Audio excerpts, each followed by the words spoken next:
এই জীবন যেন বহতা নদীর মতো, চলার পথে কত বাঁক মোহনা শত, আছে আরো দ্বন্দ্ব আলো আধারের, বেছে নিতে হবে তাই পথ আমাদের। আসসালামু আলাইকুম প্রিয় দর্শক, আপনারা যারা দেশে আছেন প্রবাসে, সবাইকে জানাই অনেক অনেক প্রীতি ও শুভেচ্ছা। শুরু হলো এনটিভি আয়োজিত এবং লাভ হলো নিবেদিত টক শো আলোকপাত। আমাদের আজকের বিষয় জুলুমের পরিণতি। আপনাদের সাথে আছি আমি জয়নুল আবেদিন আজাদ। আর আজকে আমাদের মাঝে অতিথি হিসেবে উপস্থিত আছেন বিশিষ্ট আলেম ডক্টর মুফতি জাকারিয়া নূর। আসসালামু আলাইকুম রহমতুল্লাহি ওয়া বারাকাতুহু। প্রিয় দর্শক, জুলুম সম্পর্কে কম বেশি আমরা অবগত। গৃহে, সমাজে এবং বৈশ্বিক পরিমণ্ডলেও আমরা জুলুমের নানা চিত্র দেখে থাকি এবং মিডিয়ার কল্যাণে আমরা জুলুমের বিরুদ্ধে নানাভাবে নানা রূপে আমরা প্রতিবাদ, ক্ষোভ, বিক্ষোভ লক্ষ্য করে থাকি। জুলুমের রূপ তো একরকম নয়, নানা রূপে আমরা জুলুমের প্রকাশ লক্ষ্য করে থাকি। আমরা জুলুম থেকে মুক্তি চাই, কিন্তু কখনো কখনো আমরা নিজেরাও কি জালেম হয়ে যাই না? আসলে আত্ম উপলব্ধি প্রয়োজন, করণীয় কাজ সম্পাদন প্রয়োজন। এই নিরিখে আমাদের আজকের আলোচনা। শুরুতে ডক্টর মুফতি জাকারিয়া নূর, আপনার কাছে জানতে চাইব এই জুলুমের সংজ্ঞাটা কি? ইন্নাল হামদুলিল্লাহ ওয়াসসালাতু ওয়াসসালামু আলা রাসূলিল্লাহ বাদ। আপনি শুরুতেই বলেছেন যে জুলুমের ব্যাপ্তিটা অনেক ব্যাপক। তো আসলে জুলুম মানে হলো যার যেই প্রাপ্য অধিকার, সেই প্রাপ্য অধিকার থেকে তাকে বঞ্চিত করা, এটাই হলো জুলুম। যথা বিষয় যথাস্থানে না থাকা, এটাই হলো জুলুম। এখন এই জুলুম আমরা প্রথমে বললেই মনে করি একজন মানুষকে যদি আমরা অন্যায়ভাবে যদি আঘাত করি, তার হাত থেকে কোনো মাল ছিনিয়ে নিই, তাহলে এটাই জুলুম। হ্যাঁ, এটা তো জুলুম অবশ্যই, কিন্তু এইটাই জুলুম না। জুলুমটা ব্যক্তি থেকে সর্বোচ্চ, রাষ্ট্রের সর্বোচ্চ পর্যায় পর্যন্ত জুলুম। যেমন আমি আমার নিজে, যেমন কোরআনে কারিমে যখন আদম এবং হাওয়া আলাইহিস সালাতু ওয়াস সালাম দোয়া করেছিলেন রব্বানা জলামনা আনফুসানা, এখানে আমাদের নিজের নফসের উপরে জুলুম। এরপরে যখন ইউনুস আলাইহিস সালাতু ওয়াস সালাম যখন মাছের পেটে ছিলেন, তখন তিনি দোয়া করেছেন যে লা ইলাহা ইল্লা আনতা সুবহানাকা ইন্নী কুনতু মিনাজ জালিমিন। এই আমি জালেমদের অন্তর্ভুক্ত ছিলাম। তো নবী তো কারো প্রতি জুলুম করেন নাই, তাহলে এখানে নিজেকে জালেমদের অন্তর্ভুক্ত বলার কারণটা কি? অর্থাৎ নিজের উপরে কিছু বিধি নিষেধের ব্যাপারে নিজের উপরে নিজে যেটা করেছেন সেটাকে তিনি জুলুম হিসেবে আখ্যায়িত করেছেন। আর আল্লাহ জবাব দিলেন ফাস্তাজাবনা লাহু, যে তুমি যে কথাটা বললে আমি তার জবাব দিলাম। তাহলে জুলুম নিজের উপরে হয়। নিজের উপরে জুলুম কি? আল্লাহ কোরআনে কারিমে লা তুলহিকুম আমওয়ালুকুম ওয়ালা আওলাদুকুম আন যিকরিল্লাহ, এইভাবে আবার কোথাও কোথাও বিভিন্ন আয়াতে বলেছেন, অর্থাৎ তোমরা তোমাদের নফসের উপর জুলুম করো না। তো এই বিষয়গুলো মূলত নিজের থেকে শুরু হয়। জুলুম মানে আমার নিজের উপর জুলুম কি? যেমন মনে করেন আমরা বিভিন্ন দিবসে আমরা ইবাদত করি, আমরা স্বাভাবিকভাবে নামাজ পড়ি না, কিন্তু একদিন আমি অনেক করি, এরপরে একদিন অনেক তেলাওয়াত করি, পরের দিন আর একদমই কিছু করি না, তাহলে আমার উপর জুলুম করলাম। অর্থাৎ সারা রাত জেগে শরীরটাকে জুলুম করলাম, দিনের বেলা যে ফরজ ইবাদত ছিল সেটাকে বাদ দিয়ে আমি আমার হকের ব্যাপারে জুলুম করলাম। যে কারণে কোরআন এবং হাদিসের বিভিন্ন আয়াতে যেটা বলা হয়েছে যে তোমরা তোমাদের উপর জুলুম করবে না, তার মানে হলো আমরা আমাদের প্রতি জুলুম করে জাহান্নামের উপযুক্ত বানিয়ে না, এটা আমার উপর জুলুম। অন্যের উপর জুলুম কি? তার প্রাপ্য অধিকার থেকে তাকে বঞ্চিত করা, তার যেটা সে পেতে পারে সেই পাওয়া জিনিসটা তাকে না দিয়ে নিজের করে নেয়, এটা জুলুম। একজন মানুষের জমি আছে, সেই জমিটা তাকে আমি তার ন্যায্য অধিকার, তার সমস্ত সবটুকু ঠিক, কিন্তু তারপর আমার শক্তিমত্তার কারণে আমার মনে চাচ্ছে যে তার কাছ থেকে আমি 2 হাত আমার জমিনের মধ্যে নিয়ে নিই, এটা হলো জুলুম।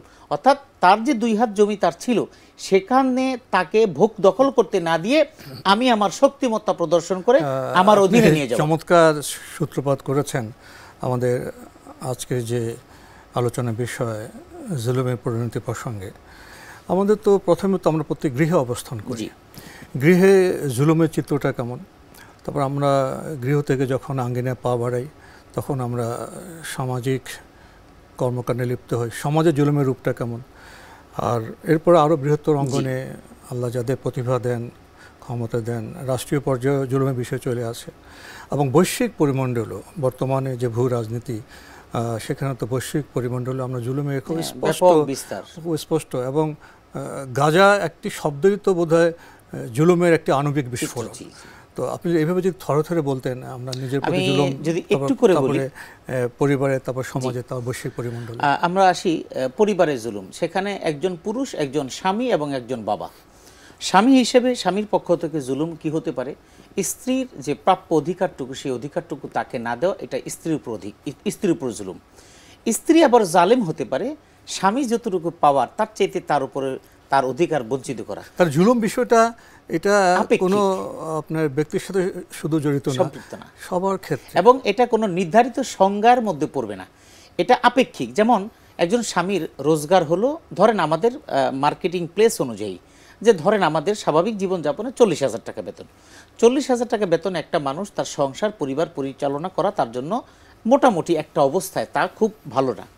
কিন্তু তার স্ত্রী সব জানার পরেও স্ত্রী যদি তার উপরে আবদার করে যে আমার জীবনটা এতটা পার হয়ে গেল, আমার জন্য একটা স্বর্ণের কিছু হলো না, আমার জীবনটা পার হয়ে গেল, আমি এবার ঈদে একটু ঘুরতে যেতে পারলাম না, অথচ লোকটা যদি পরিবার নিয়ে যদি এমন কোনো জায়গায় ঘুরতে যায়, তাহলে ঘুরতে গেলে 2 দিনেই বা 3 দিনেই বা 4 দিনেই তার 50,000 টাকা শেষ হয়ে যাবে। স্বামীর সে সামর্থ্যটা নাই। এই জায়গার মধ্যে স্ত্রী তাকে বাধ্য করা, তার উপরে প্রেশারাইজড করা, তাকে এটা নিয়ে বিভিন্ন ধরনের কথাবার্তা করে মানসিক টর্চারিং, এটা জুলুম। আবার স্বামী স্ত্রীর এবং স্ত্রী বাবা মা তার সামর্থ্য জানে, আর সাংসারিক জীবনে শ্বশুর বাড়ি থেকে কোনো কিছু পাওয়া এটা স্বামীর অধিকার না। যদি স্বেচ্ছায় কেউ হাদিয়া দেয় সেটা বিনা। এখন অনেক স্বামীরা স্ত্রীকে বিভিন্নভাবে প্ররোচিত করে পাওয়ার জন্য, আনার জন্য, এটা স্ত্রীর উপর জুলুম। ওই যৌতুকের, জি এগুলি জুলুম। আবার কখনো কখনো সন্তানের যতটুকু প্রাপ্য ততটুকু না দিয়ে তার উপরে অন্যায়ভাবে কিছু চাপিয়ে দেয়, এটা বাবার পক্ষ থেকে সন্তানের জুলুম। আর সন্তান বাবার সামর্থ্যের বাইরে তার কাছ থেকে বিভিন্ন ডিমান্ড করা, এটা সন্তানের পক্ষ থেকে বাবার উপর জুলুম। এরপর আমরা পরিবার থেকে যদি বাইরে, এবং পরিবারের আরও পরিমণ্ডল, ভাই বোন যারা আছে, এটা আমাদের সমাজের বোনরা যতটুকু পাবে ততটুকু নিবে, এটা হলো বোনদের অধিকার। ভাইরা যতটুকু পাবে ভাইদেরকে তা সুন্দরভাবে দিয়ে দেওয়া, এটা ভাইদের অধিকার। ভাইরা যখন বোনকে দেবে না তখন জুলুম হবে। ভাইরা যখন বোনকে বঞ্চিত করবে, এটা যেমন ভাইরা বোনের উপর জুলুম করলো, বোনেরা যখন ভাইদের অংশ, ভাইদের সম্পদটুকু ভাইদেরকে ভোগ দখল করে না দিতে নিজেদের মতো করে নিতে চাবে, নিজেদের মতো করে ভোগ করতে চাবে, অথবা ভাইদের সংসারের ব্যাপারে তাদের হস্তক্ষেপ, বোনদের জুলুম। আসলে এগুলি আপেক্ষিক, মানে সীমা লঙ্ঘন করলে যেটা যার দায়িত্ব না। অল্প কথায় যদি বলি, যে রেসপন্সিবিলিটি যার না, ওই ব্যাপারে নাক গলানো অথবা অধিকার খাটানো, এটাই জুলুম। যেমন আপনি আমার বয়সে মুরব্বী, এখন আমি আপনার যেই বিষয়টা আমি বলতে পারি না, যে বিষয়টা বলার অধিকার নাই, যে বিষয়টা আপনার উপরে কোনো ধরনের প্রেশারাইজড করার মতো ন্যূনতম অধিকার আমার নাই, সে বিষয়ে যদি আমি আপনার উপরে যদি কোনো দায় দায়িত্ব চাপায় দিই অথবা আপনার অধিকার খর্ব করি, সেটাই আমার পক্ষ থেকে জুলুম। তাহলে বড়দের সম্মান করতে হবে, ছোটদের স্নেহ করতে হবে, 100%। এটা হলো পারিবারিক জুলুম। পরিবার থেকে বেরিয়ে সমাজে যখন যাব, সমাজের আশেপাশে আমার প্রতিবেশী আসে, তাদের সাথে চালচলন, একটা অর্থনৈতিকভাবে অসচ্ছল, আমার চাইতে নিম্ন, তাকে আমি কথা দিয়ে একটা জুলুম করে দিলাম। সে হয়তো আমার কথার জবাব দিতে পারলো না, আমার ক্ষমতা, আমার প্রতিপত্তি সবকিছু কারণে, কিন্তু নীরবে নিভৃতে সে কিন্তু আঘাত পেল। এটা আমার পক্ষ থেকে প্রতিবেশীর হক যদি আমি আদায় না করি, সেটা তার প্রতি জুলুম হবে। এবং আমার পাশে যিনি প্রতিবেশী আছে তার হকটুকুর প্রতি খেয়াল না রাখা, এটা আমার পক্ষ থেকে জুলুম। তার সুখ-দুঃখের প্রতি আমার নজর দিতে হবে অবশ্যই। এবং তারা লেখাপড়া জানুক বা না জানুক, তারা যদি তাদের কোনো আচরণে আমার উপর যদি চাপায় দেয় বা কষ্ট করে, আমার উপর তাদের পক্ষ থেকে জুলুম। এই যে আমরা ঢাকা শহরে একেবারে বিল্ডিং, বিশাল বড় বিল্ডিং, দেখা যায় পাশের বিল্ডিং এর সানসেটগুলো আরেক বাড়ির জায়গার মধ্যে পানিগুলো পড়ে, সামনে পিছনে ডানে বামে আমরা জায়গা রাখি না। এবং আমরা কখনো কখনো মনে করি যে আমার বিল্ডিং এর পানিগুলো পড়লে আরেক বিল্ডিং এ পড়লো, তাকে কষ্ট, মানে আমাদের রেইন পাইপ থাকে না। তো এই যে বিষয়গুলো, এগুলো তো জুলুমের অন্তর্ভুক্ত। আসলে জুলুমটা আপেক্ষিক এবং জুলুমটা ম্যান টু ম্যান ভেরি করে, অর্থাৎ ব্যক্তির আচরণ। যেমন রিক্সাওয়ালা, সে কিন্তু একটা নিষ্ঠুর মানুষ আমরা মনে করি, এবং অল্প আয়ের মানুষ, কিন্তু আপনি আপনার জায়গা থেকে উঠলেন, যেখানে গিয়ে আপনি তার সাথে বলেই গেলেন, হয়তোবা বলে যাওয়ার পরে তাকে আপনি ভাড়া দেওয়ার পরে বললো যে না, আপনি আমাকে ঘুরে আনলেন, আপনি আরও দেন। এটা কিন্তু আপনার প্রতি জুলুম হচ্ছে, কারণ রাস্তাটা এভাবেই তৈরি করেছে। অথবা আমি উঠলাম, আমি ওঠার পরে একটা জায়গায় গিয়ে ভাড়া দিলাম, যেই ভাড়াটা এখন 10 টাকা তো নেয় না, ধরলাম এখন 20 টাকা, কিন্তু তাকে 20 টাকা দেওয়ার পরে রিক্সাওয়ালা সুযোগ পায় নাই, সেজন্য সে সৎ। সুযোগ পায় নাই সেই জন্য সে ইনসাফগার। কিন্তু সুযোগ যখন পেয়েছে আপনাকে, এবার বললো কি দিলেন আপনি, এখানে ভাড়া তো 40, আপনি তো মাথায় বাড়ি, কিন্তু কিছু বলতে পারছেন না। আপনি একজন শুভ্র দাড়িওয়ালা মানুষ, বললে 10টা মানুষ বলবো মুরব্বী আপনি এই কাজ করতেন, দিয়ে দেন। এই জায়গার মধ্যে আপনার অবস্থার উপরে আপনাকে চাপিয়ে দিতে জুলুম। তাহলে আপনার জুলুম শুধু ধনী করে সেটা না, দরিদ্র জুলুম করতে পারে, অবশ্যই বড় জুলুম করতে পারে, ছোট জুলুম করতে পারে। আচ্ছা, ভিক্ষুক তাহলে কি এখানে জুলুম করে না? ন্যায়টা আপনার মূল বিষয়, জি। যে পৃথিবীর দ্বন্দ্ব হলো ন্যায় এবং অন্যায়ের দ্বন্দ্ব। আমাদের তো অর্ধেক সময় প্রায় চলিয়ে গেল, আপনি খুব সংক্ষিপ্ত পরিসরে বলতে গিয়েও ব্যক্তি পর্যায়ে জুলুম, পারিবারিক পর্যায়ে জুলুম, এবং সমাজে আমরা এসেছি, এরপরে তো আপনার রাষ্ট্র আছে, বিশ্ব আছে, এরপরে আছে যে স্রষ্টার প্রতি আমরা জুলুম করি কিনা, যদি এভাবে অগ্রসর হতেন। এরপরে সামাজিকভাবে আমাদের প্রাতিষ্ঠানিক জুলুম আছে। যেমন প্রতিষ্ঠানে যিনি উচ্চ পদস্থ আছেন, তিনি তার নিম্ন পদস্থের প্রতি জুলুম করেন, আবার নিম্ন পদস্থ যিনি আছেন তিনি আবার উচ্চ পদস্থের উপর জুলুম করেন। আমরা প্রত্যেক ঈদের সময় দেখি যে আমাদের বিভিন্ন প্রাতিষ্ঠানিক বড় বড় কোম্পানিগুলো তারা তাদের লেবারদেরকে পেমেন্ট দেয় না, তো লেবার তাদের পেমেন্টের জন্য রাস্তা ব্লক করে তারপরে তাদের অধিকার আদায় করতে হয়। অথচ যেই কোম্পানিগুলো তারা কিন্তু ঈদের সময় তাদের সপরিবারে তারা বাংলাদেশ ঈদ করে না, তারা ঈদ করে সুইজারল্যান্ড, কেউ আমেরিকা, লন্ডন, অনেকেই, সবাই না। তো এই জায়গার মধ্যে আমি শ্রমিকের ন্যায্য অধিকারটুকু না দিয়ে সবটুকু আমি ভোগ করে আমি আমার জীবনটাকে খুব সুন্দর করছি, এটা তাদের উপর জুলুম করছি। ক্ষেত্রবিশেষ আবার কখনো কখনো মালিক পক্ষ শ্রমিকদের ন্যায্য অধিকারটুকু দেওয়ার পরে অতিরিক্ত পাওয়ার আশায় তারা জোট বেঁধে মালিক পক্ষকে একটা পরিস্থিতির শিকার বানিয়ে দেয়। এক্ষেত্রে শ্রমিক পক্ষ মালিককে জুলুম করছে। আমি এই জন্য শুরুতে বলছি, জুলুমটা কোনো নির্ধারিত গোত্রের উপরে সীমাবদ্ধ না, কোনো ব্যক্তির উপর সীমাবদ্ধ না। আপনি যে প্রসঙ্গ টানলেন, এই প্রসঙ্গের সাথে একটু যুক্ত করতে চাই। আমরা সাম্প্রতিক সময় লক্ষ্য করেছি, বর্তমানে আমাদের প্রিয় স্বদেশে যে একটি সরকারি ব্যবস্থাপনা আছে, তারা তো আসলে কোনো বিশেষ রাজনৈতিক দলের নন, তারা একটা অন্তর্বর্তীকালীন সময় এসছেন। এখন দেখা যায় গত অনেক বছরে যে ক্ষোভ আছে, বঞ্চনা আছে, এগুলো নিয়ে সবাই রাস্তায় নেমে যাচ্ছে। সরকার বলছেন যে আপনারা আপনাদের দাবি দেওয়া আমাদের কাছে পেশ করেন, আমরা এগুলি দেওয়ার চেষ্টা করব। কিন্তু দেখা যায় অনেকেই সকাল সন্ধ্যায় রাস্তায় নেমে রাস্তা ব্লক করছেন। ব্লক করার পরে তাদের দাবি দেওয়ার কথা তো আমরা জানলাম, কিন্তু তারা সাধারণ মানুষ, তাদের অনেক কষ্ট হচ্ছে, রোগী আছে, অনেকে প্রয়োজন আছে, পরীক্ষা আছে। তো এইভাবে যে নিজেদের দাবি দেওয়া আদায় করার জন্য রোড ব্লক করে সহস্র মানুষকে যে ক্ষতি করা, এটা কীরকম? এটা মনে হয়, আমি বহির্বিশ্বেরটা ততটা আমি জানি না, তবে আমার যতটুকু জ্ঞান তাতে মনে হয় যে এই বিষয়টা আমাদের বাংলাদেশ ছাড়া অন্য কোথাও খুব একটা নেই। থাকলেও হয়তো আমাদের এই সাবকন্টিনেন্টে, আমাদের এই সাবকন্টিনেন্টে, ভারত, বাংলাদেশ, পাকিস্তানে, এখানেই আছে। তো এখন এটা যেটা বলেছেন যে হ্যাঁ, আমার দাবির জন্য আমি জানাতে পারি, দাবিটা জানালে এভাবে যদি না দেয় তাহলে সেক্ষেত্রে আমি প্রতিবাদের ব্যবস্থা নিতে পারি। আমাকে দুটো জিনিস খেয়াল করতে হবে, যার কাছে আমি দাবিটা জানাচ্ছি, এই দাবিটা কি আজকের নাকি আমার আগের। আমি আগে দাবিটা জানাতে পারি না, কারণ সেখানে আমার উপরে উল্টা জুলুম হওয়ার একটা সম্ভাবনা ছিল, সেজন্য আমি চুপসে গেছি। এখন আমি সুযোগ পেয়েছি, যাদের কাছে উপস্থাপন করেছি তারা আমার দীর্ঘ 20 বছরের, 10 বছরের সেই বিষয়গুলো দেওয়ার মতো ক্যাপাবিলিটি তাদের এই মুহূর্তে হয়ে ওঠে না, অথবা তাদের কাছে চাইলে আমি পাবো, এটা যদি হয় তাহলে তাদের কাছে উপস্থাপন করা দরকার। কিন্তু আমি যদি মনে করি যে তাদের এই সীমাবদ্ধতার মধ্যে তাদেরকে চেপে ধরবো, যাতে করে পরিস্থিতি বাধ্য করে তাদের থেকে আদায় করে নিয়ে মানুষকে জিম্মি করবো, তাহলে নিঃসন্দেহে আমি মানুষের প্রতি জুলুম করলাম। আমি যদি এখানেও আমরা জুলুম করছি কিনা সেটা ভেবে দেখার বিষয় আছে অবশ্যই। তো এটাও একটা আমাদের বিষয় যে আমি লাখ লাখ মানুষকে জিম্মি করে দিলাম, মানুষ হাজার হাজার মানুষ কষ্ট পাচ্ছে, আর অভিশাপ দিচ্ছে যে এটা কেমন কথা। এই বিষয়গুলো আমাদের প্রত্যেকেরই মেনে নেওয়া উচিত। হ্যাঁ, আমাদের প্রতিবাদের ভাষা অবশ্যই থাকবে, অবশ্যই আমাদের তবে প্রত্যেকটা প্রতিবাদ এবং জোর খাটাবার ক্ষেত্রে আমাদের বিবেচনা দেখতে হবে যে আমার আচরণে কেউ মাজলুম হচ্ছে আমাদের কিনা, সাধারণ জুলুম হচ্ছে জনগণ কিনা। তাদের স্বাভাবিক জীবনযাত্রা যেন কখনো ব্যাহত না হয় সেই দিকে অবশ্যই প্রত্যেকটা মানুষকে খেয়াল রাখা দরকার। আমাদের বৈশ্বিক পরিমণ্ডলে যাই, সেখানে আমরা কি দেখব? বৈশ্বিক পরিমণ্ডলের প্রসঙ্গে কথা বলতে গেলে তো ভূ রাজনীতির কথা এসে যায়, এবং সেখানে অবশ্যই ফিলিস্তিনি ভূমিপুত্র ফিলিস্তিনিরা আজ উদ্বাস্ত, গাজায় ধ্বংসলীলা, এভাবে বোম্বিং করছে, রকেট নিক্ষেপ করছে, মানুষ আকাশে উড়ে ছিন্ন বিচ্ছিন্ন হয়ে আবার মাটিতে পড়ছে। এই জঘন্য ভয়াবহ চিত্র আমরা লক্ষ্য করছি। অথচ আমাদের যে সভ্যতা আছে, আমাদের জাতিসংঘ আছে, জাতিসংঘ কথা বলে তার কথাকে কেউ গুরুত্ব দিচ্ছে না। অথচ দ্বিতীয় বিশ্বযুদ্ধের পরে জাতীয় সংঘ এজন্য তো গঠিত হয়েছিল যেমন আবার যুদ্ধ বিগ্রহ এগুলো না হয়। তাহলে সভ্যতা যারা শাসক তারা কি বর্তমানে মানুষের প্রতি, বিশেষ করে ফিলিস্তিনি জনগণের উপর জুলুম করছে না? তবে এটা শুধু ফিলিস্তিন না, আমরা বৈশ্বিক ভূ রাজনীতিতে আমরা কিন্তু দুইটা ভাগে বিভক্ত। একটা হলো মুসলিম কমিউনিটি আর একটা হলো অন্য সমস্ত কমিউনিটি। হাদিসের একটা অংশ আছে আল কুফরু মিল্লাতুন ওয়াহিদা, যে সমস্ত কুফরি মতবাদ তারা কিন্তু স্বগোত্রীয়, তারা সকলেই একটা জায়গায় এক। কোরআনের যে নির্দেশনা আমাদেরকে দেওয়া হয়েছে লা তাত্তাখিযুল ইয়াহুদা ওয়ান নাসারা আউলিয়া বা'দুহুম আউলিয়া ও বা'দ, তুমি ইহুদি এবং খ্রিস্টান যে তাদেরকে ভাবছো তাদেরকে তুমি কখনো তোমাদের বন্ধু হিসেবে পাবে না। দিন শেষে তাদের অবস্থাটা কি হবে? বা'দুহুম আউলিয়া ও বা'দ, তারা একে অপরের পরিপূরক।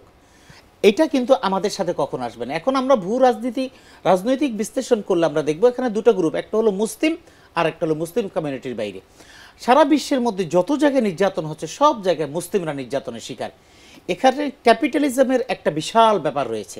এখন যাদের কাছে অর্থনৈতিক স্বাবলম্বিতা রয়েছে এবং টেকনোলজি রয়েছে, তারা এই টেকনোলজি সেল করছে দুর্বল রাষ্ট্রগুলির কাছে। ওই যাদের কাছে টেকনোলজি, যাদের কাছে মারণাস্ত্র আছে, হ্যাঁ মারণাস্ত্র আছে, এই মারণাস্ত্র টেকনোলজি এগুলি সেল করছে, বিনিময়ে তাদের কাছে যা আসছে সেটা তারা নিচ্ছে। যেমন আমি নির্ধারিত কোনো দেশ বলছি না, আমি একটা ভৌগোলিক সীমারেখার মধ্যে বলছি। আমার কাছে তেল আছে, তেলটা আপনার খুব দরকার। আপনার কাছে অস্ত্র আছে, মারণাস্ত্র আছে, এই আপনার মারণাস্ত্র আমাকে দিচ্ছেন, আমার থেকে তেল নিচ্ছেন। আমার তেল আমি জমা রাখছি, হ্যাঁ জমা রেখে আমি অন্যের তেল আমি আরও জমা করছি, আরও জমা করছি। এবং তাদের টার্গেট কিন্তু দিন শেষে কিন্তু আমাকে আপনি অক্ষত রাখবেন না। আপনার টার্গেট টোটালি মুসলিম কমিউনিটিকে কেন্দ্র করে, অর্থাৎ আমি যেন আপনার অধীনস্থ থাকি। আপনার চিন্তা চেতনা, আপনার আদর্শ, আপনার যা কিছু আপনি এস্টাবলিশ করতে চান সেটার পক্ষে, এবং আমার কাছে যেটা আপনি সেল করছেন মারণাস্ত্র বলেন সেটার মধ্যে। আপনি একটি চিত্রের কথা বর্ণনা করলেন, এর বাইরে আমরা অন্য চিত্রও দেখি, যেমন ইউক্রেন এবং রাশিয়া যে দ্বন্দ্ব, এবং শুধু তেল না, আগামীতে বোধ হয় পানি নিয়েও বিশ্বযুদ্ধ লাগতে পারে। আমরা তো ফারাক্কা এগুলির দুর্ভোগ, আবার ভারতের উজানে চীনও সেখানে আরও বিশাল বাঁধ দিচ্ছে। তো এই পানি নিয়ে বাঁধ নিয়ে আসলে দেখা যাচ্ছে যে ন্যায়নের দ্বন্দ্বে পৃথিবীর মানুষগুলো এখন বিভক্ত হয়ে গেছে, একদিকে জালেম আরেকদিকে মজলুম, ক্ষমতা, এবং যার কাছে অস্ত্রের, এখন তো আস্থা বিশ্বাসের সভ্যতা তো নেই, এখন হচ্ছে মারণাস্ত্র প্রতিযোগিতা সভ্যতা। এবং এই সভ্যতায় তো কে কার উপর জুলুম করবে, মৌখিকভাবে এক ধরনের ভাষা আর অভ্যন্তরে আরেক ধরনের প্রস্তুতি, এবং সেটা হলো মারণাস্ত্র প্রস্তুতি।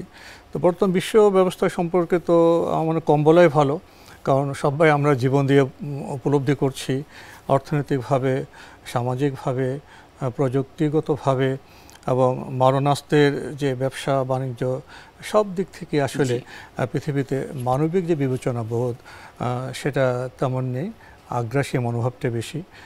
আরেকটি বিষয়, যে স্রষ্টা মানব বান্ধব করে পৃথিবীকে সৃষ্টি করেছেন, এখানে পানি দিয়েছেন, মাটি দিয়েছেন, বাতাস দিয়েছেন, এবং যে মানব বান্ধব করে যে প্রকৃতিকে সৃষ্টি করেছেন, বায়োডাইভার্সিটি বা জীববৈচিত্র্য সৃষ্টি করেছেন, সেই স্রষ্টার প্রতি কৃতজ্ঞ না হওয়াটা কি এক ধরনের জুলুম নয়? এখানে একটা বিষয় যে আসলে আমাদের ভোগ্য সামগ্রী পরিপূর্ণভাবে দিয়ে আল্লাহ পাক আমাদের এই পৃথিবীটাকে আমাদের জন্য সাজিয়েছেন, এবং এটার উদ্দেশ্য হলো আমরা প্রতি মুহূর্তে তার থেকে পাওয়া বিষয়গুলোকে আমরা শুকরিয়া জ্ঞাপন করব তার আনুগত্যের মাধ্যমে। তার আনুগত্য মানে মসজিদে সেজদা দেওয়াই না, তার আনুগত্য মানে হলো তার বিধিবিধানগুলো আমাদের জীবনে বাস্তবায়ন করা, অন্যের জীবনে, প্রকৃতিতে, অর্থনীতিতে, ভূপ্রকৃতিতে, সব জায়গায় কারো প্রতি অন্যায় করব না। কিন্তু যখন নাকি আমি এটা করি তখন কিন্তু আমার একটা পানিশমেন্টের জায়গা কিন্তু খোলা থাকে, সেটা হলো আল্লাহ পাক রব্বুল আলামিন আমাকে ছেড়ে দেন, কিন্তু আমাকে একদম টোটালি আমাকে ছাড় দেন, কিন্তু ছেড়ে দেন না। আর 1 মিনিটই শেষ করতে হবে। একটা হাদিস আছে, ইন্নাল্লাহা লা ইউমলিউ লিয-যালিম হাত্তা ইযা আখাযাতুহু লাম ইউফলিতহু। আমি যেভাবেই যা কিছু করি না কেন, বুখারীর হাদিস, আল্লাহ রাসূল সাল্লাল্লাহু আলাইহি ওয়াসাল্লাম বলছেন আল্লাহ পাক মানুষকে শুধুমাত্র একটু সুযোগ দেন, কিন্তু যখন তিনি ধরবেন তখন কাউকে তিনি ছাড়বেন না। সুতরাং আমি আমার জায়গায় থেকে আমি যদি অন্যায় অর্থাৎ মানুষের প্রতি অন্যায় আচরণ করা থেকে নিজেকে যদি সেফ রাখতে না পারি, সেটা ব্যক্তি, পরিবার, সমাজ, রাষ্ট্র, ভূ রাজনৈতিক প্রেক্ষাপট, যে কোনো জায়গায় আল্লাহ কিন্তু একটা নির্ধারিত সময় ধরবেন। আজকের যারা ক্ষমতাধর তাদেরকে কিন্তু কোনো না কোনো এক সময় কিন্তু আল্লাহ ঠিকই ধরবেন, যখন ধরবেন তখন কিন্তু তারাও কিন্তু নিস্তার পাবে না। এই প্রত্যাশাটাই আমরা আল্লাহর কাছে করি এবং আল্লাহ এই শক্তিটুকু অবশ্যই আল্লাহ পাকের আছে, এই বিশ্বাস আমরা রাখি। ডক্টর মুফতি জাকির নূর, আপনার কাছে তো শোনার মতো অনেক বিষয় ছিল, কিন্তু সময়ের কারণে আমাদের আজকে এখানে শেষ করতে হচ্ছে। আপনাকে অনেক ধন্যবাদ। আপনাকে ধন্যবাদ। প্রিয় দর্শক, আমরা দেখছিলাম এনটিভি আয়োজিত এবং লাভ হলো নিবেদিত টক শো আলোকপাত। আমাদের অনুষ্ঠান আপনারা এনটিভি অনলাইনেও দেখতে পারবেন, ভিজিট করুন www.ntvbd.com। এছাড়া ইউটিউবে এবং আমাদের ভেরিফাইড ফেসবুক পেজে অনুষ্ঠান দেখতে পারবেন। আলোকপাত অনুষ্ঠানে আমাদের আজকে বিষয় ছিল জুলুমের পরিণতি। জুলুমের পরিণতি কখনো কল্যাণময় হয় না। ব্যক্তি নিজের প্রতি জুলুম করলে অধঃপতিত হয়, পরিবারের প্রতি জুলুম করলে পরিবারের শান্তি থাকে না, সমাজের প্রতি জুলুম করলে সমাজ সংক্ষুব্ধ হয়। আর বৈশ্বিক পরিমণ্ডলে আমরা বর্তমান সময়ে যে জুলুমের চিত্র লক্ষ্য করছি, সে চিত্র আমাদেরকে আবার সেই প্রথম মহাযুদ্ধ, দ্বিতীয় মহাযুদ্ধের কথা স্মরণ করিয়ে দেয়। জাতিসংঘ তো প্রতিষ্ঠিত হয়েছিল জুলুম থেকে, অন্যায়, অবিচার, অত্যাচার থেকে মানব জাতিকে রক্ষার জন্য। যারা সভ্যতা শাসক তারা তো জাতিসংঘকে সেভাবে ক্রিয়াশীল দেখতে চাইছে না, ফলে দিকে দিকে আজ জুলুম। জুলুমের পরিণতি সবসময় ধ্বংস, ধ্বংস এবং ধ্বংস।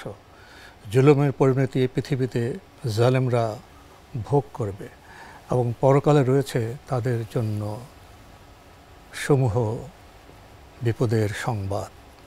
আসুন, আমরা যদি পৃথিবীকে শান্তিময় করতে চাই, পরকালে সাফল্য লাভ করতে চাই, তাহলে জুলুম থেকে বেরিয়ে আসি, যথা বিষয়ে আমরা যথা কাজ করি। মহান আল্লাহ আমাদের সবাইকে নিরাপদে রাখুন, রাখুন শান্তিতে। আসসালামু আলাইকুম। পথে কত বাক মোহনা শত, আছে আরো দ্বন্দ্ব আলো আধারের, বেছে নিতে হবে তাই পথ আমাদের।